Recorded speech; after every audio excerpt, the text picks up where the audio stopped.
다시 지문으로 올게요. 세 번째 보겠습니다. 기업은 상품을 얼마나 생산하면 이윤을 극대화할 수 있을지 한계 비용과 한계 수입을 고려해서 합리적인 판단을 내릴 수 있다. 기업 입장에서 한계 비용은 그랬어요. 한계 비용은 상품 생산량을 한 단위 증가시키는데 추가로 드는 비용이고, 한계 수입은 상품을 한 단위 더 생산하여 판매할 때 추가로 얻는 수입이다. 그러니까 한 개 나오면 추가로 한다는 거. 완전 경쟁 시장에 있는 기업이라면 그랬어요. 상품의 시장 가격 그 자체가 한계 수입이 된대. 완전 경쟁 시장에서 많은 수의 공급자와 수요자로 구성되어 있고 거래되어 있는 상품이 동질적이므로 개별 공급자나 수요자가 시장 가격에 영향을 미칠 수 없다. 즉 그랬습니다. 다시 한번 설명해 주는 거예요. 기업이나 소비자는 시장에서 결정된 상품 가격을 주어진 것을 받아들이고 이 가격이 한계 수입이 된다. 아, 상품 가격이 한계 수입이 되는구나. 완전 경쟁 시장이라면 결정된 시장 가격, 상품 가격이 한계 수입이 되는구나 라는 거 알 수 있고요.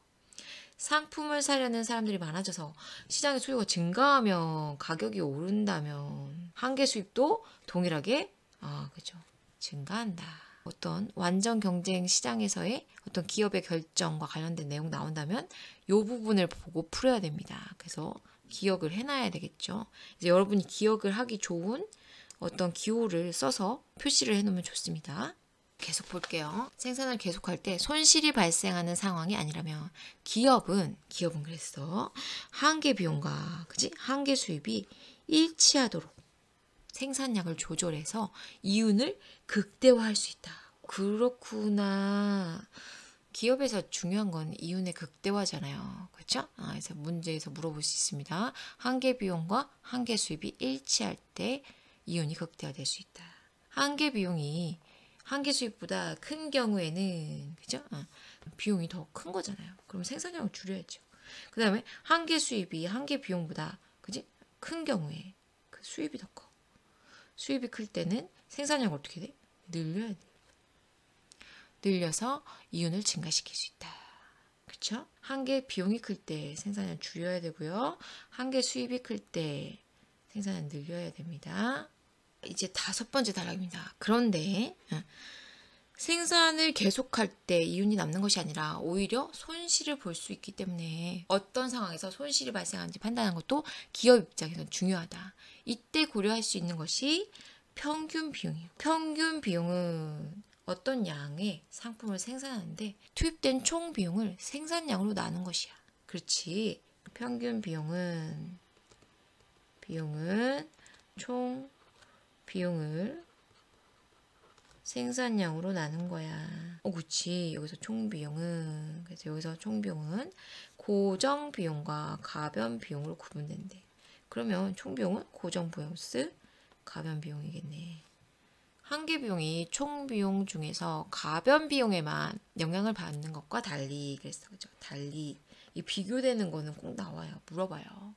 평균 비용은 고정 비용과 가변 비용 모두 다 영향을 받는다.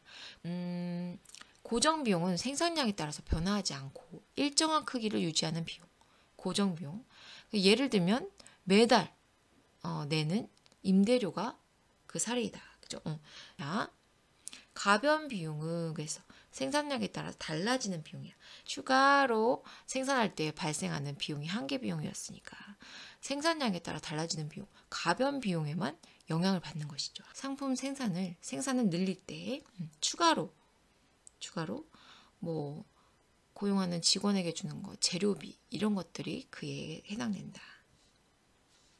자, 그렇다면 기업은 손실이 발생하는지 평균 비용을 통해서 어떻게 할 수 있을까? 총 비용을 전부 회수하는 것이 언제라도 가능한 완전 경쟁 시장에 있다고 가정해보자. 이 부분 설명은 20번 문제랑 관련된 내용이죠. 그래서 본다면 20번에 평균 비용 곡선 나옵니다. 그래서 이렇게 U자형으로 되어 있잖아요. 그런데 이 최저점, 그지? 최저점에도 가격이 미치지 못한다면 그랬어요. 그치? 그러니까 여기서 지금 최저점 밑으로 P1이 나타나 있잖아요. 생산량이 얼마이든 그 가격에 상품을 판매해 보았자 손실을 피할 수 없다고 판단할 것이다. 그렇다면 투입된 총 비용을 전부 회수해서 손실을 막는 것이 이 기업의 합리적인 결정일 수 있다. 기업이 의도한 생산량에서의 평균 비용이 시장 가격보다는 낮아야, 그치? 시장 가격이 더 높아야 이윤이 남는데 어떻게 해도 손실을 피할 수가 없다면 생산을 계속할 것인지 신중하게 고민해야 하는 것이다. 이처럼 평균 비용은 한계 비용과 더불어 기업이 생산에 관한 의사결정을 내릴 때 유용하게 활용된다. 그래서 기업 부분 봐야겠죠. 마지막 단락 얼마 안 남았으니까 같이 그냥 보겠습니다. 합리적인 선택을 중심으로 생산에 관한 기업의 의사결정을 살펴보는 것은 경제활동을 더 잘 이해하는 데 의미가 있다. 그래서 의사결정의 의미에 대해서 얘기를 하고 있어요. 특히 기업의 생산활동은 소비자의 수요를 충족해주고 고용 증가, 경제 성장 등 사회 전체에 미치는 영향이 크다는 점을 주의 깊게 살펴볼 필요가 있을 것이다. 자, 그래서 16번에 보면 내용 전개 방식으로 가장 적절한 것은 맞아. 생산과 관련된 기업의 의사결정에 대해 설명하고 있었습니다. 그래서 합리적 선택을 위한 방법을 제시하고 있었다. 그래서 4번이 정답입니다. 17번 문제 잠깐 볼까요? 총 비용에서 고정 비용을 빼면 가변 비용이죠. 그죠? 고 플러스 가. 그 다음에 두 번째, 완전 경쟁 시장에서의 개별 소비자는 시장 가격을 주어진 것으로 받아들인다. 그렇습니다. 그죠? 시장 가격을 그대로 주어진 것으로 받아들인다. 라는 얘기 있었습니다. 세 번째, 생산량과 상관없이 기업이 매달 똑같이 내야 하는 임대료는 뭐였죠? 맞아. 고정 비용의 예시였었죠. 임대료는 한계 비용에 영향을 준다. 근데 한계 비용은 뭐였어요? 그치. 한계 비용 여기 있었잖아요. 한계 비용이 그치. 가변 비용에만 영향을 받아. 왜냐면 추가로 생산을 할 때 발생하는 비용이기 때문에 임대료와 같은 고정 비용은 한계 비용에 영향을 주지 않습니다. 그래서 3번이 적절하지 않은 설명입니다. 4번, 5번 같이 보겠습니다. 평균 비용은 총 비용이 생산된 상품에 똑같이 배분되었을 때 얼마인지 나타내는 비용이다. 평균 비용은 총 비용을 생산량으로 나눈 거잖아요. 그 다음에 5번, 같은 편익이 주는 대안이 여러 개 있다면 비용이 가장 적게 드는 것을 선택하는 것이 합리적이다. 합리적인 선택은 편익에서 비용을 뺀 거니까요. 비용이 가장 적게 드는 것이 합리적인 선택이죠. 맞는 설명이죠. 그 다음, 자, 기억의 의미 나왔네요. 평균 비용과 한계 비용을 같이 고려해서 기업은 생산에 관한 의사결정을 낸다. 라는 내용이었습니다. 그래서 4번 보면 평균 비용은 생산을 중단할 만한 상품 가격이 얼마인지, 그 다음에 한계 비용은 추가로 그죠? 이윤을 늘리기 위해서 도달해야 할 생산량이 얼마인지 알아볼 때 유용하게 활용된다. 확인할 수 있습니다. 자, 이제 가야 할 것은 20번 문제. 자, 20번 오답률이 높았던 문제입니다. 자, 보기는 완전 경쟁 시장에 있는 어느 기업에서 이제 전제가 있어야 됩니다. 생산하는 상품과 관련된 비용과 수입을 나타낸 것이다. 윗글을 바탕으로 보기를 이해한 내용으로 가장 적절한 것은 그랬습니다. 3점짜리 문제였네요. 윗글의 내용과 이 그래프의 내용을 잘 연결해서 풀어주면 됩니다. 지금 현재 생산량은 Q0입니다. 시장 가격은 P0네요. 이 기업은 언제라도 총 비용을 전부 회수할 수 있으며 언제 회수해야겠어요? 이 평균 비용 곡선의 이 최저점보다 그지 가격이 시장 가격이 낮아지면 생산을 멈춰야겠죠. 계속 볼까요? 생산한 상품은 생산량이 얼마이든지 모두 판매된다고 전제한다. 전제 깔고 합니다. 자, 세 번째 단락에서 본다면 완전 경쟁 시장에 있는 기업이라면 상품의 시장 가격 그 자체가 한계 수입이 된다고 했어요. 그러니까 P0라는 지점에서 시장 가격 자체가 한계 수입이 된다. 그렇게 본다면 생산량을 PQ0로 유지하면 평균 비용이 한계 수입보다 작음으로 이윤이 극대화되겠군. 우리가 이윤이 극대화되는 것은 뭐였어요? 네 번째 단락에서 확인할 수 있었죠. 기업은 한계 비용과 한계 수입이 일치하도록 생산량을 조절할 때 이윤을 극대화할 수 있다. 1번은 적절하지 않은 설명이고요. 그 다음에 두 번째, 생산량을 Q2로 늘리면 한계 비용이 한계 수입보다 커지므로 이윤이 남지 않겠군. 그랬어요.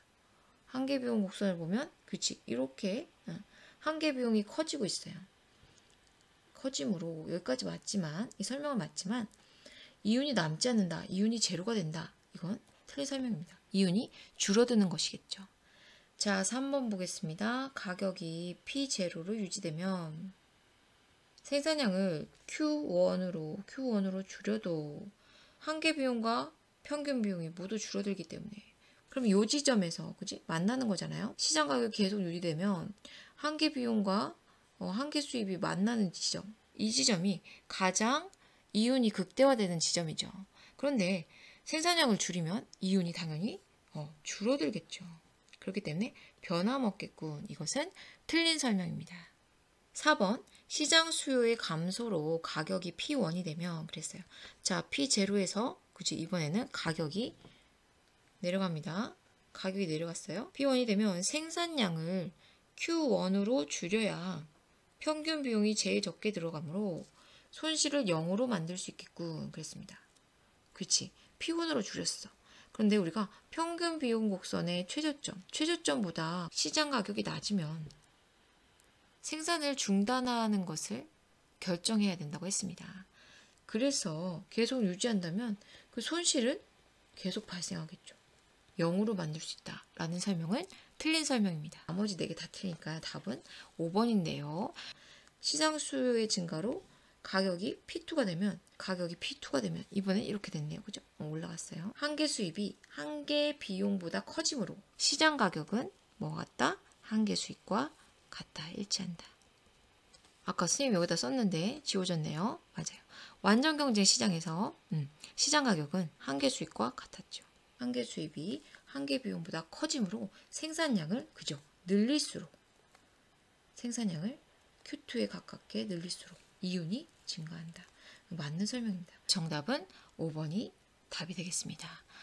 21번 문제는 그렇게 어렵지 않으니까 여러분 스스로 해결할 수 있을 거라고 생각해요. 자, 오늘 경제지문 같이 보았는데요. 녹록치 않은 내용이었습니다. 여러분 틀린 문제 확인해 보시고 어떤 부분에서 생각에 오류가 있었는지 다시 한번 확인해 보길 바랍니다. 그러면 이어지는 강의에서는 두 번째 오답률이 높았던 그 철학 관련된 지문을 보겠습니다.